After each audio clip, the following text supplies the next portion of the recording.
Okay, good afternoon, members of the public. We're reconvening. We're on page 16. Page 16. From the Committee on Budget, Councilmember Okimoto. I move that Committee Report 126 be adopted and Bill 54, 2025, CD2 as amended pass third reading. Second. It's been moved and seconded. Councilmember Okimoto for the explanation. Relating to public transit. Thank you. Is there a motion to amend? Yes, Chair. I move that Bill 54, 2025, CD2 be further amended to the proposed FD1 identified as OCS 2026-0043/1/26/2026 409 p.m. Second. It's been moved and seconded. Councilmember Dos Santos Tam for the explanation of the amendment. Chair, the proposed FD1 would retain the current fare structure, that is not increase the fares as proposed in the underlying bill. It would retain the provision that allows for the Department of Transportation Services to establish a single special ride fare to and from the airport. It would retain the current fares as they exist for individuals with extremely low incomes and would delete the provision that would have increased the one-way passenger trip fare for any person issued a paratransit eligibility identification card. Thank you so much. Mr. Clerk, what I'd like to do is take testimony from the public on both the original motion made by the Budget Chair as well as the motion to amend. So, Mr. Clerk, can we start with registered testifiers? In person? In person. Yeah, okay.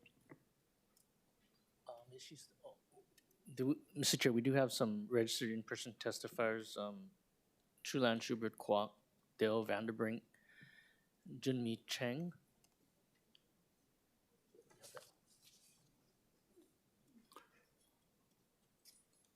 Aloha and welcome. Aloha, my name is Jimmy Chen, and I'm here to oppose the Bill 54. My message is clear. The fare is not fair. Raising fare will exacerbate Honolulu's affordability crisis and act as a regressive tax for people who rely on public transportation and deepen economic inequality in our city. Second, the 25 cents increase is designed to push people towards the holo car and create a digital barrier. But not everyone has a bank account or access to digital payment. Cash riders are mostly like seniors, immigrants, and unhoused residents. This policy excludes them.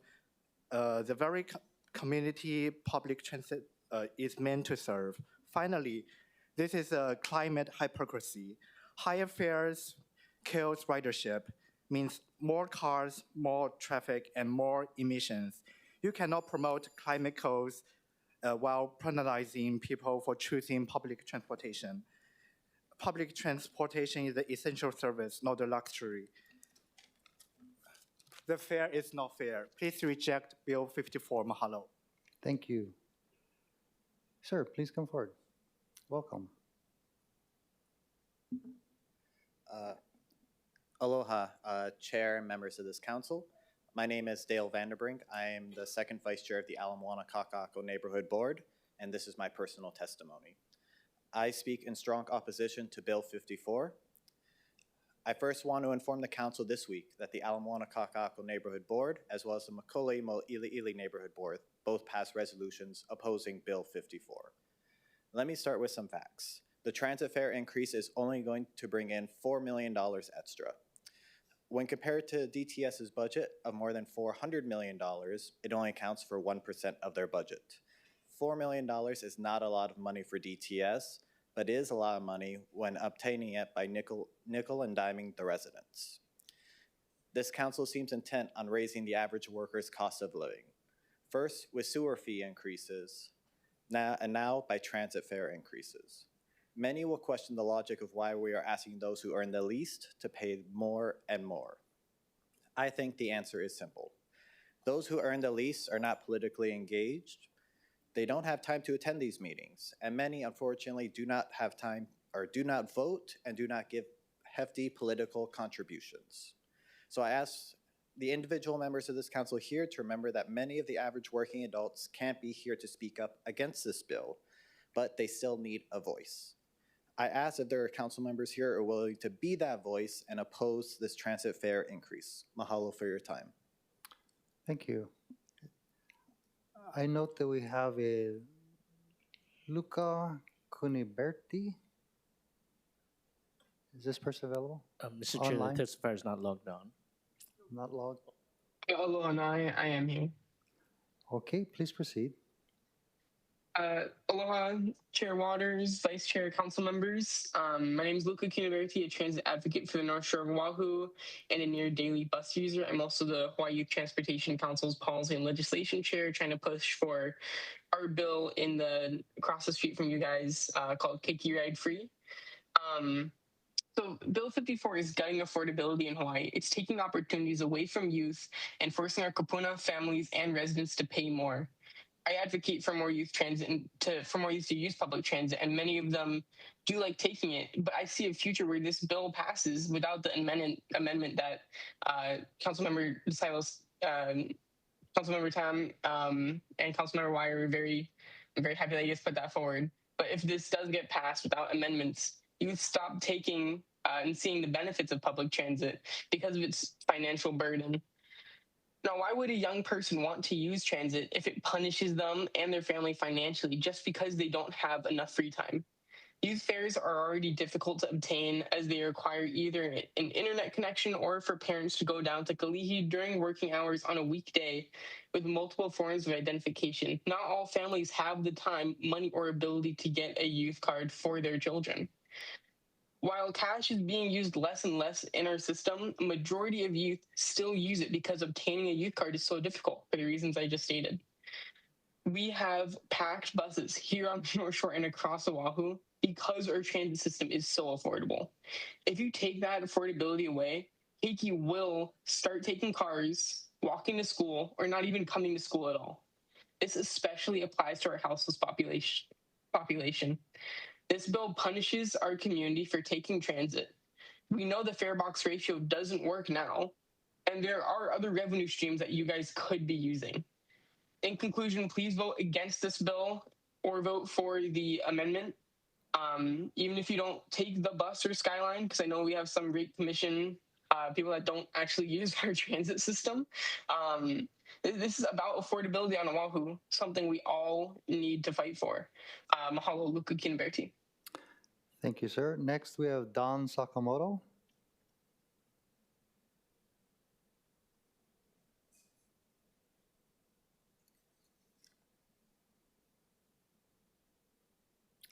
Hello, Mr. Sakamoto, you're on mute.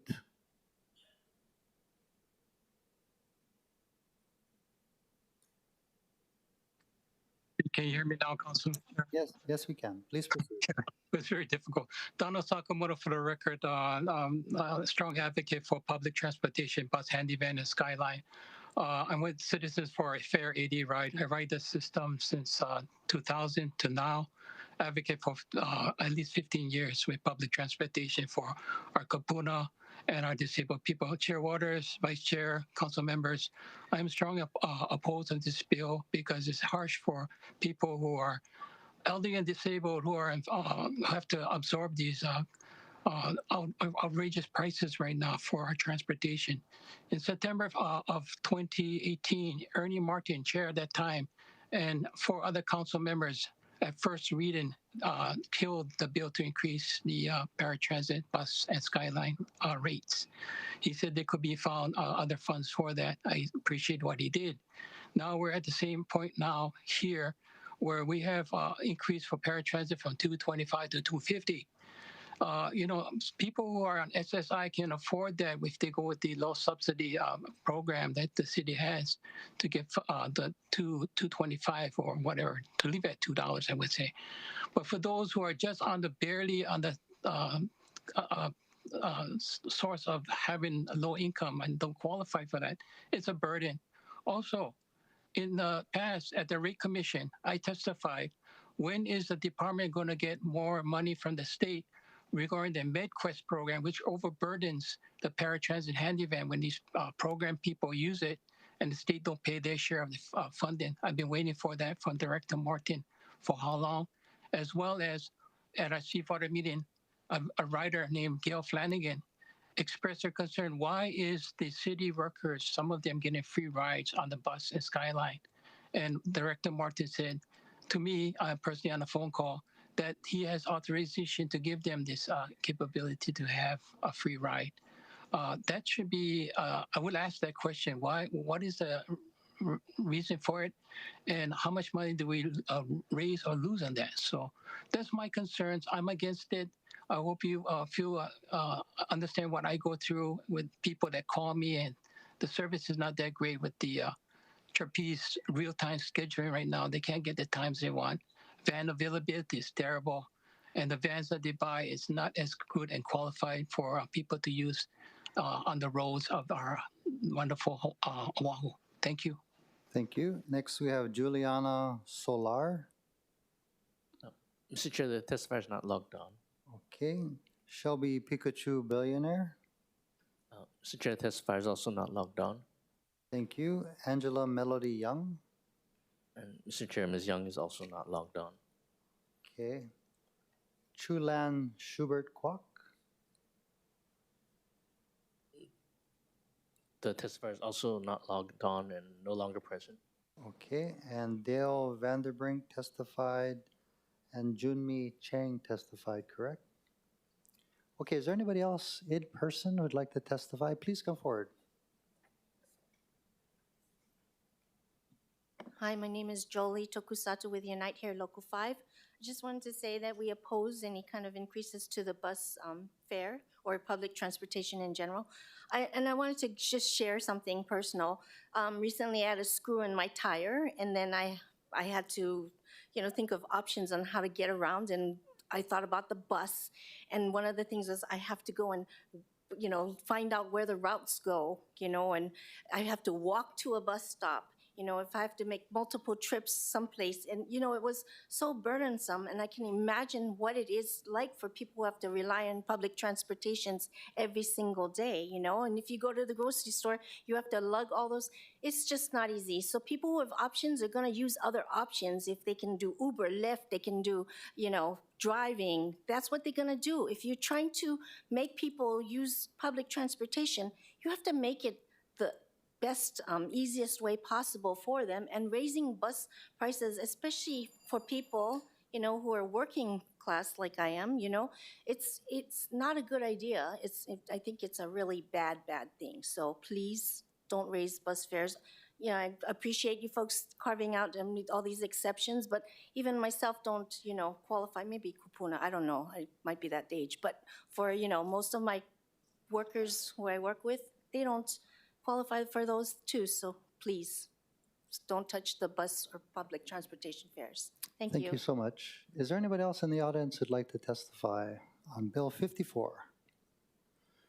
Seeing none, Mr. Clerk, do I have anybody online who'd like to testify? Mr. Chair, that concludes the testifiers. Okay, members, we do have the Director of the Department of Transportation Services here, Roger Morton. Thank you so much for being here. And by the way, just for clarification, this is not a council,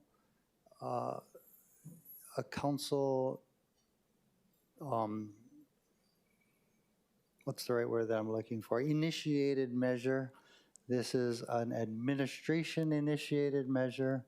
It was amended by the council in committee. Director Martin, if you can explain what this bill does and why the administration is asking for this. Certainly.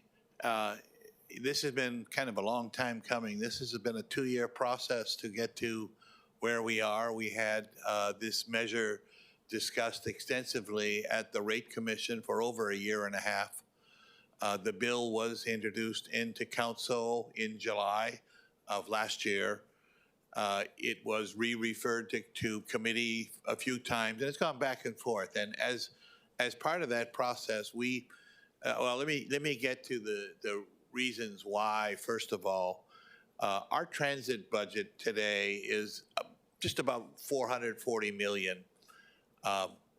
Over this year, our costs will go up about 11 million. And next year, they'll go up about another 11 million.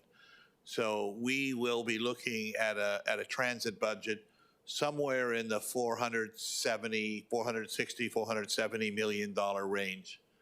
Our revenues are about 44 million or so, and this bill would raise, as the people have noted, about 4 million more. That's basically 20% of the 2-year rise in the costs of transit. So the rationale that we've had is that we do seek some user pay, some fair amount. Currently, that user pay would be at about the 10% of the real cost of operating the system. And it really comes down to we're stretching our city budget in order to, to pay for all the things in the city. Our transit budget now is greater than 10% of the budget. I think it's in the 12 to 13% range. Oh, I'm a transit proponent, so I'm not, I'm very much a transit proponent, but I do think that we have to seek a balance of what it was. It was brought up by one of the testifiers that they were against the elderly and disabled fees going up, and they're not going up. We had proposed to increase those fees by a nominal amount, by $5 per year, and the vast majority of our, disabled and senior people, more than 90% of those that ride that are disabled or senior purchase an annual pass for $45, and that fee does not change here. I'm all for finding additional revenue sources if we can.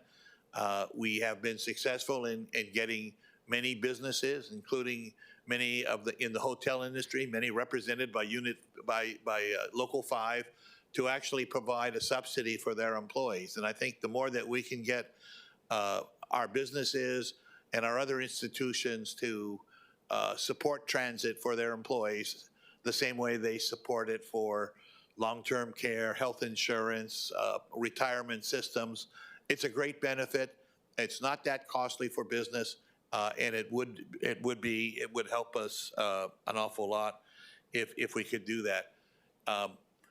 I know my friend Donald brought up the MedQuest issue, and I totally agree with him. I think that we should go back to the state to try to get more funds from MedQuest. MedQuest is really financed by Medicaid, and Medicaid is in crisis right now, so it's not I don't think the timing is right at this point to complicate the Department of Human Services with an issue like that. If things sort of pan out with what we're doing with Medicaid funding, sure, we'll go back and we will advocate for doing that. But I don't think that that currently it's the time to do that. There was a question I know that's been brought up, and I'm trying to answer them all fairly. There was a question brought up, why do we allow free city workers to use? And that's a legitimate question. We have a 2-year pilot, and the rationale for the 2-year pilot is because we are going to be doing major renovation to our Civic Center parking structure, and that's going to eliminate parking for some employees. It's going to reduce parking. And so to the extent we can figure out a way that we can get more employees onto transit, it'll help out in that thing. We have converted a number of former parkers into transit riders through that program. Our transit ridership by city workers has gone up from 4,500 to 19,000 per month. The number of city workers that have touched transit in a month has gone up from about 200 to about 1,100. So we are doing it. We're going to evaluate it after 2 years. We may go back to pay, but meanwhile, the major rationale for it is as a mitigation for when we start doing our renovation on our parking structure. Having said that, I know there's many questions that members may have, and I'm here really just to try to answer questions to the best of my ability. Appreciate that. Members, any follow-up questions for the director? Councilmember Okimoto. Thank you, Chair. Aloha, good afternoon, Director Morton. You mentioned the cost to operate. Can you tell us how much of the general fund is subsidized for the bus and the rail, but mainly you were dealing with the bus fares right now? So the sources of funding for buses are, we obviously have passenger fares. That's about 10% of the system. We do allocate about $21 million a year in federal funding directly toward the operation, and that's in the low 4% range. The balance of it is largely a transfer to the bus transportation fund or the transportation fund, and the source of that transfer is primarily property tax. Sometimes it has some highway funds in it. Sometimes it has property tax in it. It's always predominantly property tax, and the balance between highway fund and property tax varies slightly. I think Andy Kawano would be better to answer the nuances of how the split is, but about 85% of the cost is borne by either transportation, highway fund, or by property tax. And you mentioned 80% of the 450 million. So we're looking at about 340 to about 345, 350 million is subsidized. Is that correct? 340 to 345 is the cost of the operation. The other 60 million or so that we get from fares and from the federal government would reduce that to a lesser amount. So it's not 440 subsidy, but it is like 380 or something to that, 380 million. Okay, thank you. And I did ask this in committee, but if you could do it, if I could ask it again, because there was a valid discussion based on what would, how this would impact the ridership, those who are faced with who choose to ride transportation, and then what the rates would do to that. But if these rates are not increased, what would that do to you, to the department, to the resources that people are relying on every day? How would that impact? How would that be impacting your operations? We're in the midst of having those discussions right now, and it's a pretty tough time for the city. So just in determining how to balance all the competing needs, the police department, the public safety, the general government, and all the other ones, that's a budget division issue. But I know from just my little bit touching it that this is an exceptionally hard year to make that balance. So I don't know what my budget would be in the absence of this revenue source. But if to give maybe a pictogram or something, if we were $4 million short, that's the cost of about 8 buses in service for a year. So I'm estimating that would impact jobs, routes. When you take out 8 buses for the year, those are the impacts. Yes, it would do. It would affect. For number one, the hardest part is always figuring out where you would take it from. But the other impact is you don't save money by reducing the number of buses. You save money by reducing the amount of payroll. Okay, thank you so much, Director. Thank you, Chair. Thank you. Any follow-up questions for the Director? Councilmember Wire. Thank you, Chair. Just a couple more, Director, for being here. And I know we kind of talked about it, so I just wanted to talk to it again.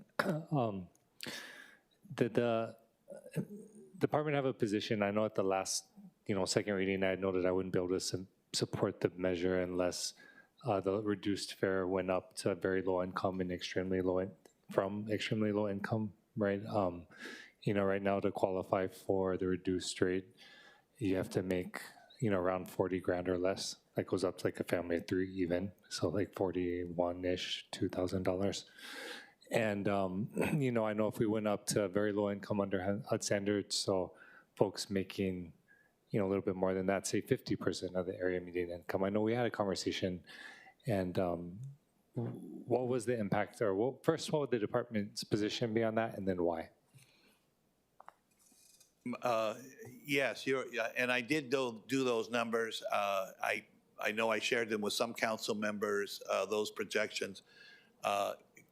They essentially what they do is they erode the amount, we don't make a lot of money from the low-income fares. That's $45 a year for a disabled or a senior. That comes out to 8 cents per ride. And that's a pretty low amount to ride a trip, is 8 or 9 cents.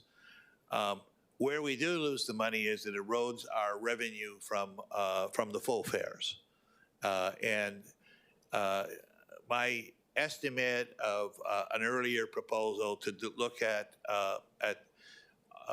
authorizing anyone who had a Section 8 voucher to be included in that low-income category was that it would erode a little bit more than 2 of the 4 million, about half of the revenue that would be generated otherwise would be eroded by that. And some of those go pretty high. I mean, some of those Section 8s incomes are more than 100,000. I know it's low in Hawaii. Yeah. And I sympathize with everybody in Hawaii over our cost of living, but some of them go pretty high. So I appreciate that. Yeah. I was really honestly trying to figure out a way to make it work, but the numbers just didn't work out. Yeah. No, that's helpful, because I guess what I want to understand, and I'll wrap up with this, is I'm trying to understand. We have these various statuses that get reduced fare. I'm just wondering, how do you determine how low income someone is to warrant the need for reduced fare? Because, and I guess what's the distinction? Like, why are high income earners of other statuses more deserving of a low fare? And I only ask because if we're saying a little over half of the riders are 50% MI and below, working families trying to get to work, 54% of bus riders don't have a car at all.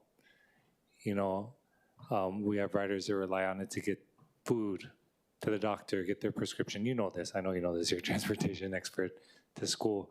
And so I'm trying to understand the reasoning and the analysis for how it's structured, because that was just my concern before, and that's why I still have to oppose it unless we adopt the amendment, was because for me, I would feel more comfortable with it, at least went up to 50%. Am I a little concerned we're bringing that 2.5 hour down to 2 hour, given we have folks on the bus for extensive amounts of time when they're going into rural communities, particularly if there's traffic. Right now it's 2 hours just to get to Koku, and then if you live in the community, maybe you have to do a transfer somewhere. That's just based on the transit app when I pulled it up just now. But coming back to the original question, I guess, and I'll end with that, I'm just trying to understand how we make these determinations. Is it purely a policy call? And I guess from there, if it is a policy call, would the department be interested or open in at least testing out, a zero fare pilot program? Well, we did with city workers, and the results were pretty good, to do that as far as that goes. We lost 87,000 from what we used to make when we did that, so there's always a revenue loss. But I think that my answer really is that the fare is not the barrier to getting more transit ridership. To get more transit ridership, the system has to be faster, it has to be frequent, it has to be convenient.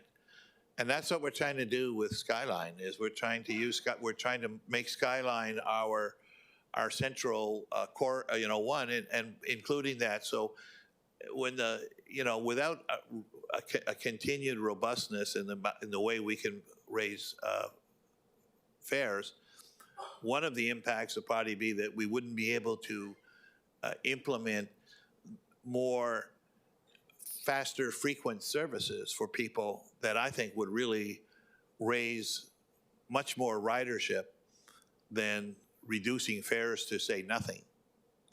People, and it was brought up by some of the testifiers, the main issue for people riding the bus is how convenient and how fast it is for them to complete their trip. That's what we should be focusing on. I appreciate that, but if we're talking, and I'll end with this, it's not a question, but I struggle with it because if you're saying we're trying to increase ridership, that's the folks that currently don't need to use it, right? They have a car and we're trying to get them out of their car. I'm talking about the folks that don't have another option. And so that's really my concern, because there are folks like that. They rely on our public transportation system. But I do appreciate the discussion, and like I said, I respect and understand where you're coming from. Thank you, Chair. Thank you. Any follow-up questions for the director? Seeing none, I just have one. So the committee draft that came out of the budget committee was a compromise, right? The committee did not give you and your department what you were asking for originally, right?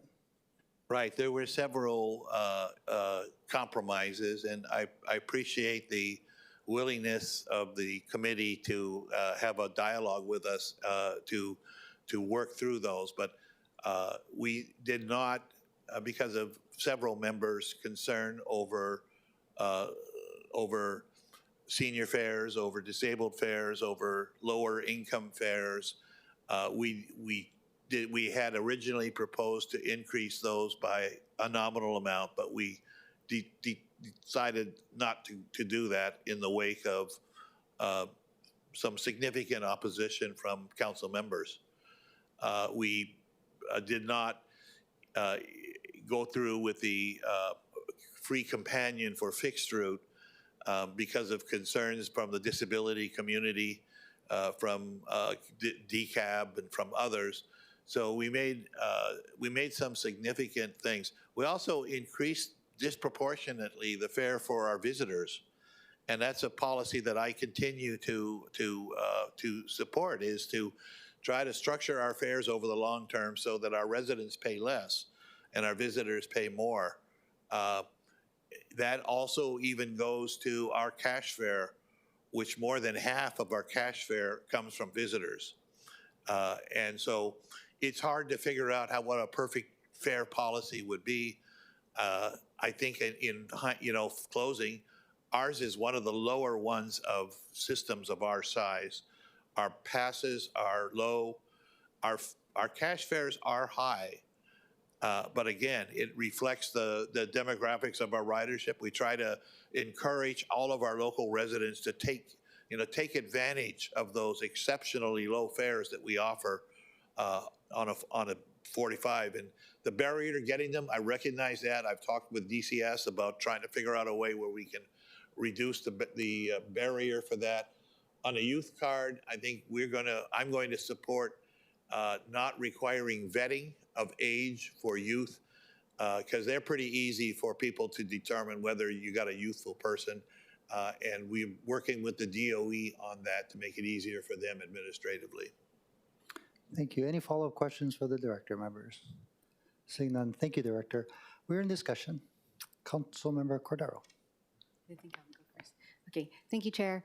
Well, we have been discussing this for more than half a year now, and since then I've had different transit or bus-related community/town hall meetings in my district. And I think I did mention in one of our council meetings that every single, besides one council district, we had representatives and neighbors from all council districts except Councilmember Kia'aina's come to my meeting. And although we were talking about Skyline Segment 2's routes, of course, the discussion about fares came up at all of those meetings. I know that and was here when was staff here when the last fare raise was rejected at the council. And since then, some bus routes came and went, but at the same time, we saw the onset of two segments of Skyline and the newer bus routes that are now connecting Mauka and Makai to Skyline as well. And so while I did support not hastily, but of course, carefully, the raise in the beginning, and had concerns about the MedQuest. I do believe that we are able to cover what we need to cover, and so I don't want to support any raises to our bus fares currently. So if we go with the original bill before us on the agenda with the CD2, I would be voting no. But if we were to take up the FD1, I would be in support of that. Mahalo. Okay, just to be clear, what's on the table is a motion to amend. Oh, So, no, you got it right, but just to be clear for everyone's information, since the motion on the table is a motion to amend, if you agree with the motion to amend, the vote is a yes. If you agree with the budget chair and what the budget committee posted, the vote would be a no. Yep. So keeping that in mind, any further discussion? Councilmember Wire. Thank you, Chair. I seconded the motion to amend. It would be supporting the reversion just to prevent the increase in rates themselves. And so would support the amendment. It would be voting probably with reservations for the final version. I think I do that because I see it as a path to avoid the immediate increase, but ultimately, like I said, I think we'd be truly best serving our community if at minimum we increased. That extremely low income level is extremely low. That's why it says extreme, 30% AMI and below, like when you're getting down to 2015, I mean, that's borderline, homeless to some extent, right? Obviously more stable as you go up.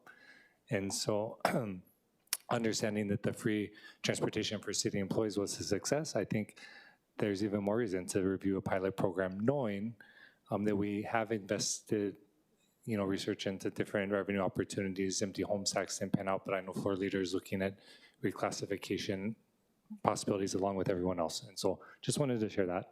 Mahalo, Chair. Okay, so far a yes from Cordero. Wire. Any further discussion? Councilmember Okimoto. Thank you, Chair.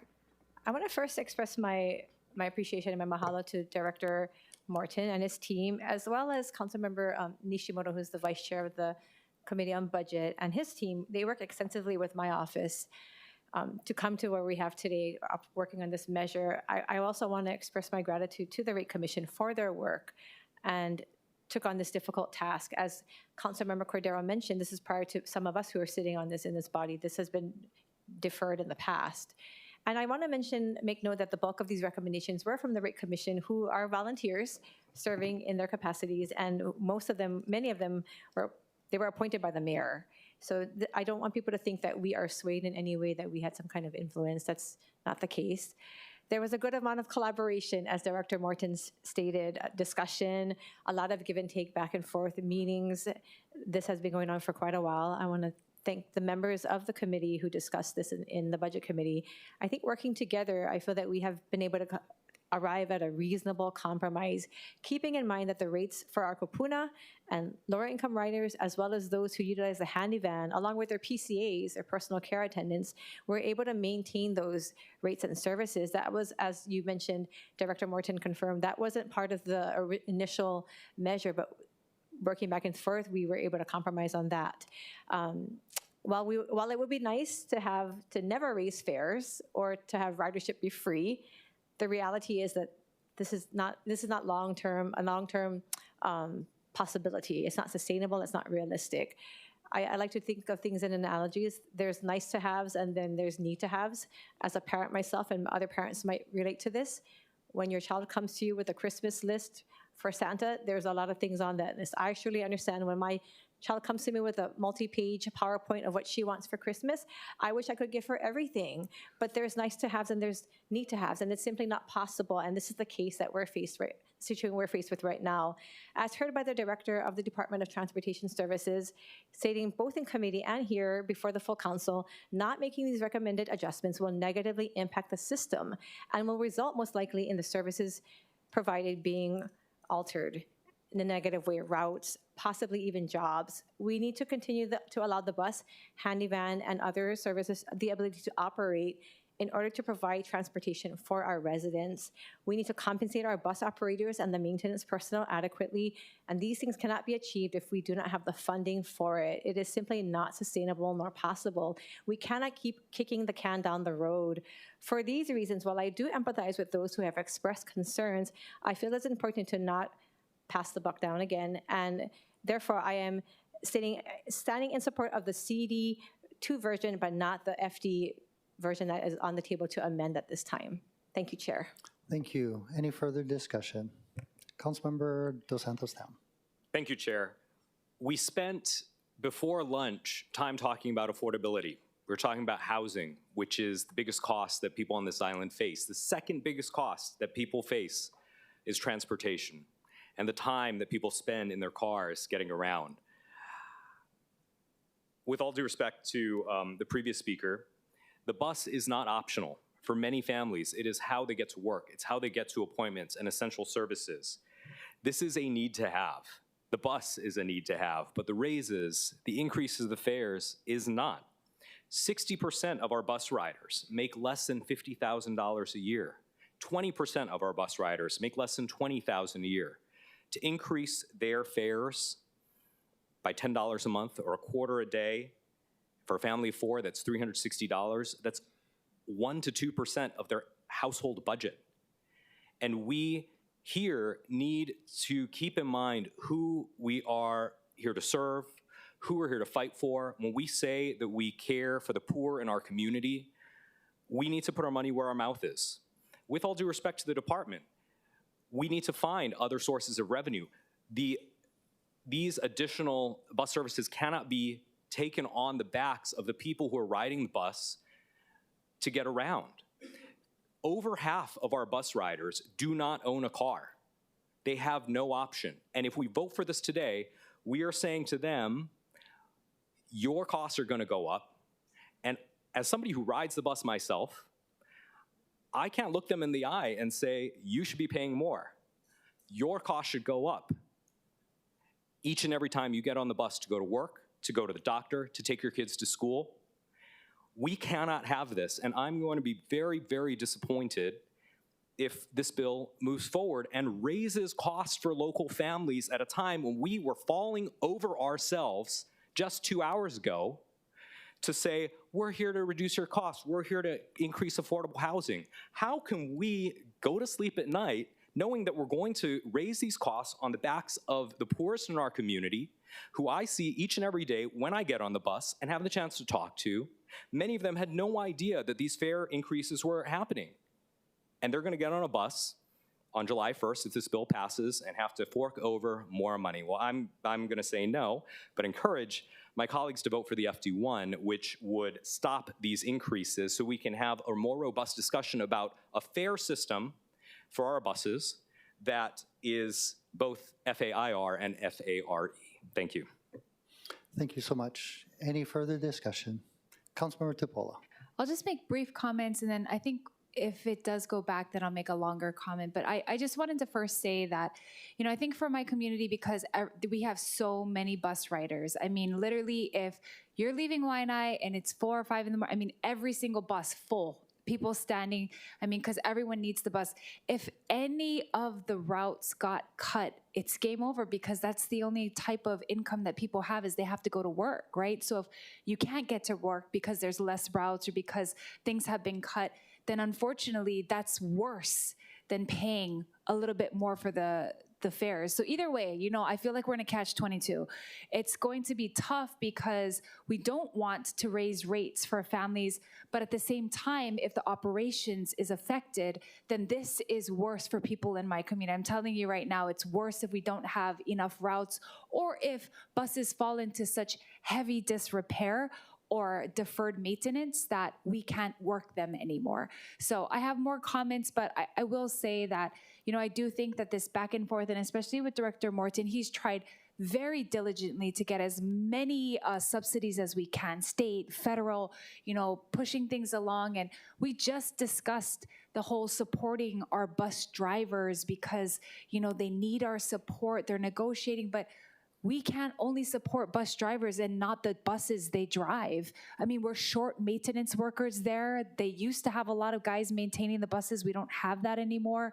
So I think in general, we're talking about trying to keep one of the best, since Fosse days, one of the best forms of transportation that's out there right now. I mean, even DOE has abandoned theirs. It's literally on us to try to keep our transportation well-maintained, well-ridden, as well as what Director said, you know, preferable, because if people prefer it and they're like, hey, this is faster, this is better, then all of a sudden we are the preferred route, and then ridership can increase. And perhaps moving forward, I don't have the bandwidth this year. I mean, maybe we do have to look into a working group of what other ways we can get businesses to kind of get more involved, maybe to help pay down the costs. Secondarily, how do we make it more expeditious so that it is the preferred route as opposed to a nice way to get there, but we don't need the bus? Because I do think that where we were with the bus years ago, I mean, people just loved it, and now we're kind of hanging on, you know, and I feel it. I talk to bus drivers and I feel it from them. A lot of them are talking about it. It's tough. We got guys that don't want to be bus drivers anymore, people not coming in, the buses are broken, we know more mechanics. So all of this is part and parcel of us thinking well around all the edges of how do we maintain a very well-oiled, well taken care of system. And I think based on all the back and forth conversations with director, for right now, I do believe that this is the way we have to go, which is the underlying bill. Thank you. Thank you. Any further discussion, members? Seeing none, just so that we're all on the record, can we do a roll call on the motion to amend? Mr. Clerk? Councilmember Cordero? Aye. Councilmember Dos Santos Tam? Aye. Councilmember Kiaina? No. Councilmember Nishimoto? Councilmember Okimoto? No. Councilmember Talba? Councilmember Tupola? No. Councilmember Wire? Aye. Chair Waters? No. Mr. Chair, there are 3 ayes and 6 noes. Thank you, members, which brings us back to the original motion.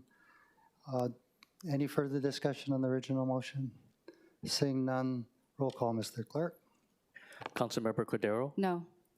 Councilmember Dos Santos Tam? No. Councilmember Kiaina? Aye. Councilmember Nishimoto? Councilmember Okimoto? Aye. Councilmember Talba? Reservations? Councilmember Tupola? Aye. Councilmember Wire? No.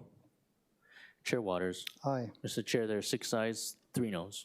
Thank you. CR 1-26 has been adopted, and Bill 54, 2025, CD2 has passed third reading. Moving to the bottom of page 16, Councilmember Okimoto.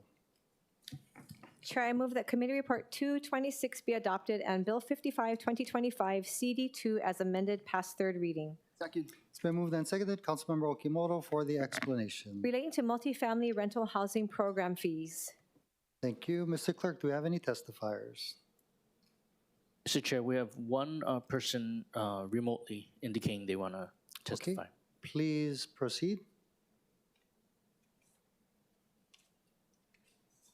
Aloha, it's Luca Kinaverti. I just want to speak really quickly about the last bill. Right now, this is probably the most disappointed I've ever been in this council. Sir, I did give you an opportunity to testify on Bill 54. And I'm disappointed in you, Chair Waters. I understand, but can you combine your, or limit your comments to Bill 55 at hand? Seeing none, Mr. Clerk, are there any other testifiers on Bill 55? Mr. Chair, we have none. Thank you. Any discussion, members? Seeing none, roll call, Mr. Clerk. Councilmember Cordero? Aye. Councilmember Dos Santos Tam? Aye. Councilmember Kiaina? Aye. Councilmember Nishimoto? Councilmember Okimoto? Aye. Councilmember Talba? Aye. Councilmember Tupola? Aye. Councilmember Wire? Aye. Chair Waters? Aye. Mr. Chair, there are 9 ayes. Thank you. CR 226 has been adopted, and Bill 55, 2025, CD2 has passed third reading. Moving to the top of page 17, Councilmember Okimoto. I move that Committee Report 326 be adopted and Bill 63, 2025, CD1 pass third reading. Second. It's been moved and seconded. Councilmember Okimoto for the explanation. Relating to real property taxation. Thank you. I believe we have one registered testifier, Natalie Iwasa.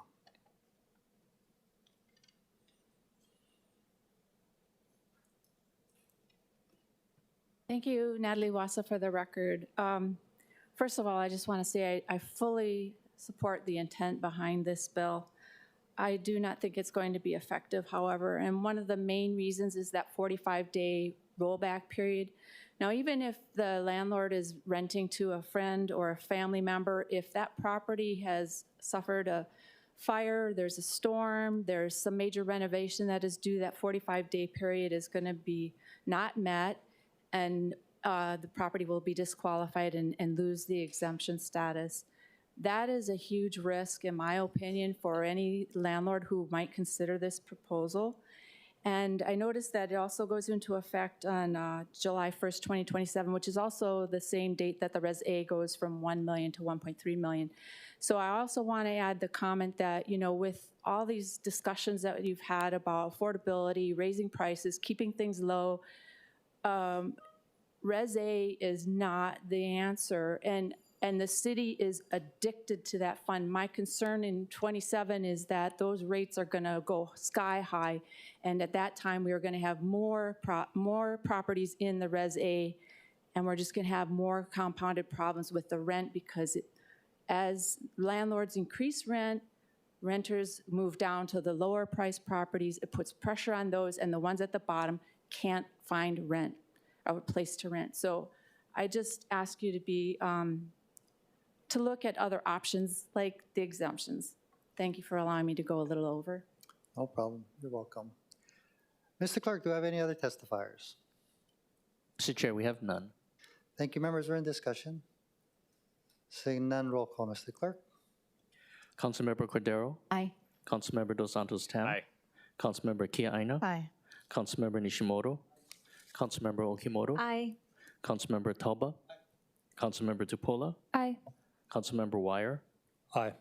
Chair Waters? Aye. Mr. Chair, there are 9 ayes. Thank you. CR 326 has been adopted, and Bill 63, 2025, CD1 has passed third reading. Moving to the bottom of page 17 from the Committee on Housing, Homelessness, and Parks, Councilmember Tupola. I move that Committee Report 9, 2026 be adopted and Bill 66, 2025, CD1 pass third reading. It's been moved and seconded. Councilmember Tupola for the explanation. Relating to exceptional trees. Thank you. Mr. Clerk, do we have any testifiers?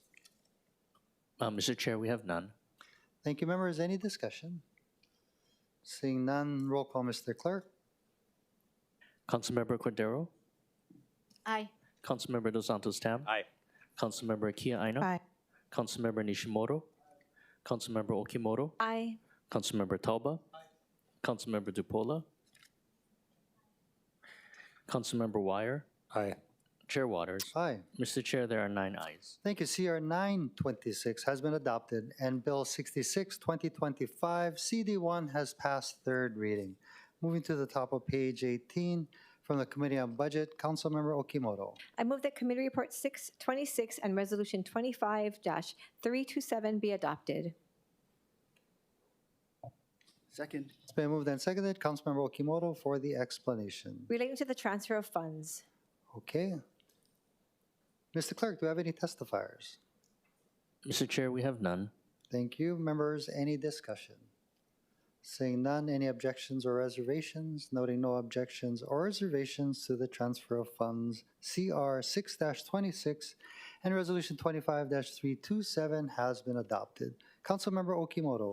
Chair, I move that Committee Report 726 and Resolution 25-331 be adopted. Second.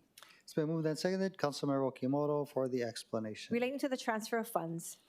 Thank you. Mr. Clerk, do we have any testifiers? Mr. Chair, we have none.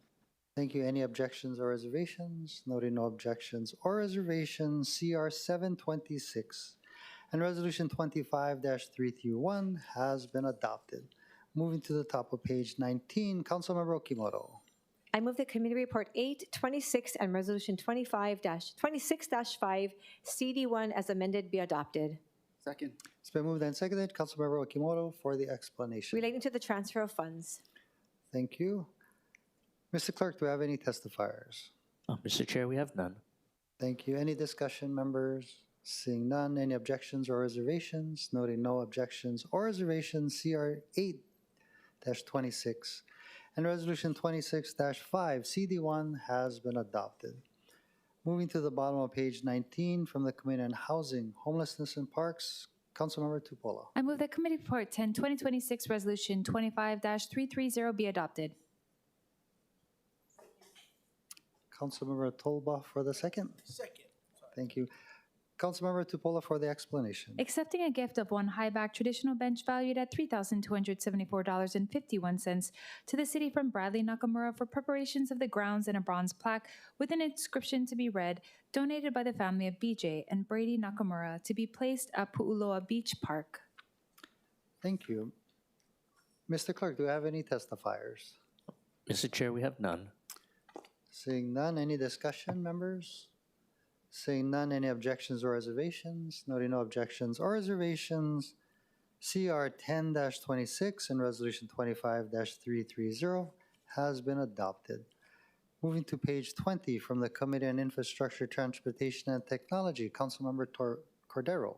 I move that Committee Report 1126 and Resolution 25-332 CD1, which authorizes the mayor or the mayor's designee to enter into a memorandum of understanding between the City and County of Honolulu and the Department of Land and Natural Resources State Historic Preservation Division for the review of permitted projects in the Chinatown Historic District and Merchant Street Commercial and Civic Historic District, as amended, be adopted.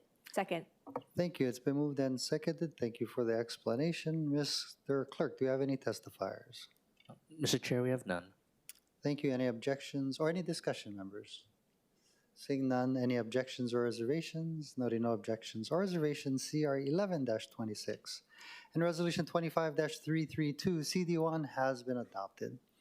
Moving to the bottom of page 20 from the Committee on Zoning and Planning, Councilmember Kia Aina. I move that Committee Report 38725 and Resolution 25-316 CD1 as amended be adopted. Second. It's been moved and seconded. Councilmember Kia Aina for the explanation. This resolution requires specific community benefits to be funded by the applicant of a planned development resort project at 133 Ka'iolani Avenue as required by Condition 9 of Resolution 1652, CD1 FD1 as amended by Resolution 19-67 CD1. Thank you. I believe we do have members here of the public to testify. Aloha, welcome. Please proceed. Aloha, Chair and members. My name is Trevor Abrazua, President and Executive Director of the Waikiki Business Improvement District. I just want to say we're super grateful for you, Chair Waters, and working with us and with Hilton Grand Vacations on this community benefit.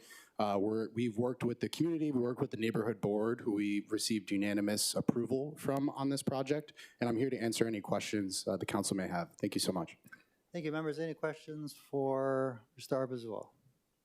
Seeing none, thank you for all your hard work. Is there anybody else who'd like to testify on this measure? Seeing none, members are in discussion. Seeing none, any objections or reservations? Noting no objections or reservations, CR 38725 and Resolution 25-316 CD1 has been adopted. Moving to the top of page 21, Councilmember Kia Aina. I move that Committee Report 1526 and Resolution 25-299 CD1 as amended be adopted. Second.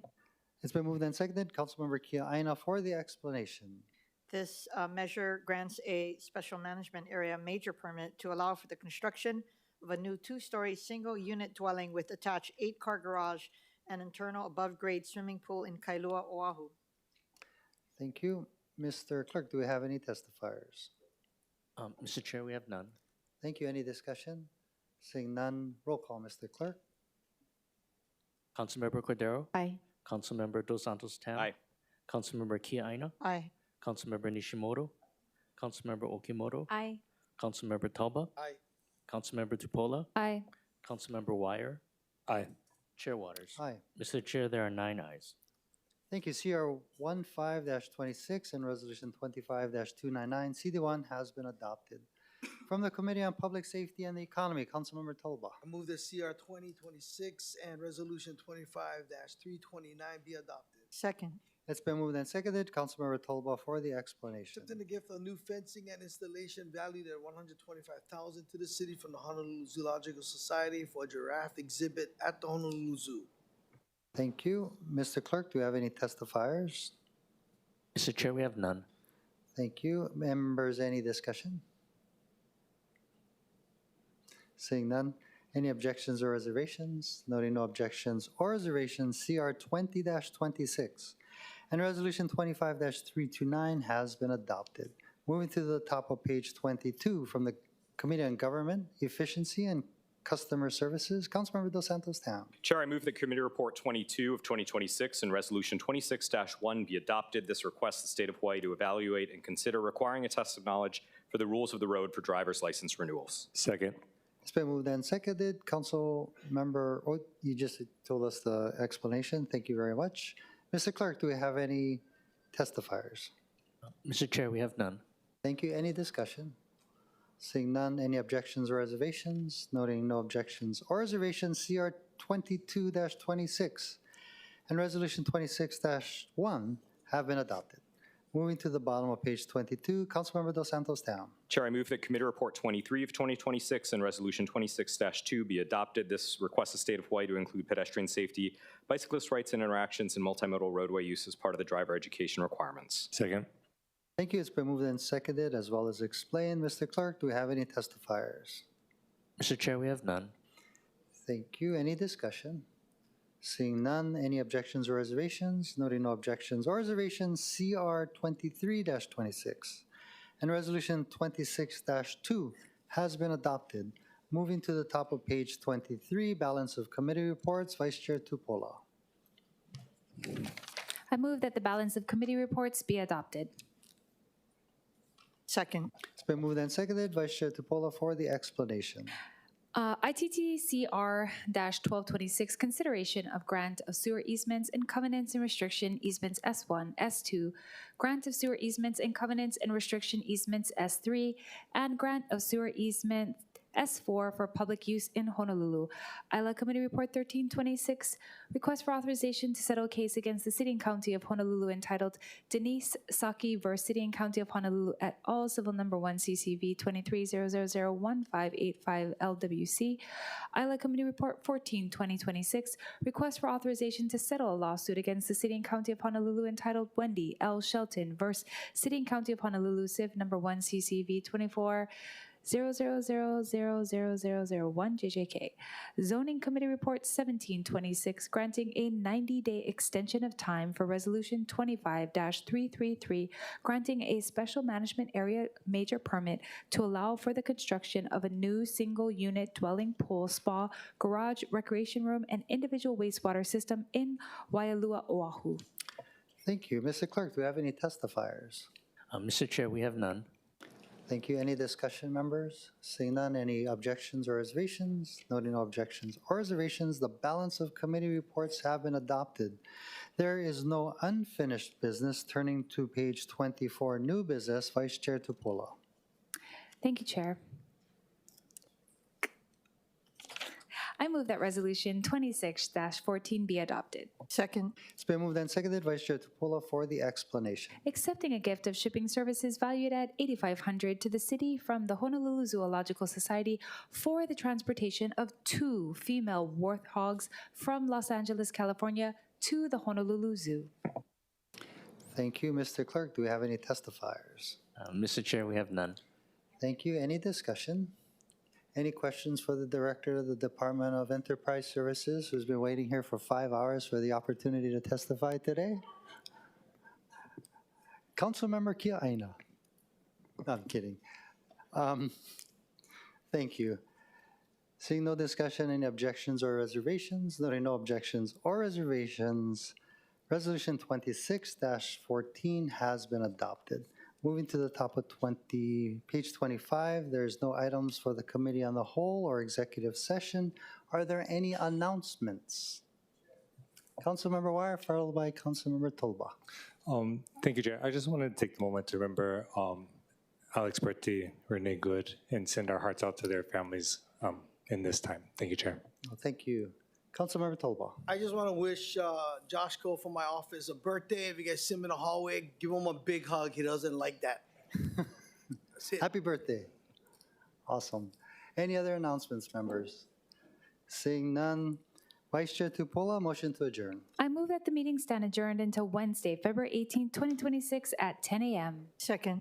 It's been moved and seconded. Any objections? Noting none. Council stands adjourned until Wednesday, February 18, 2026 at 10 a.m. Thank you, members.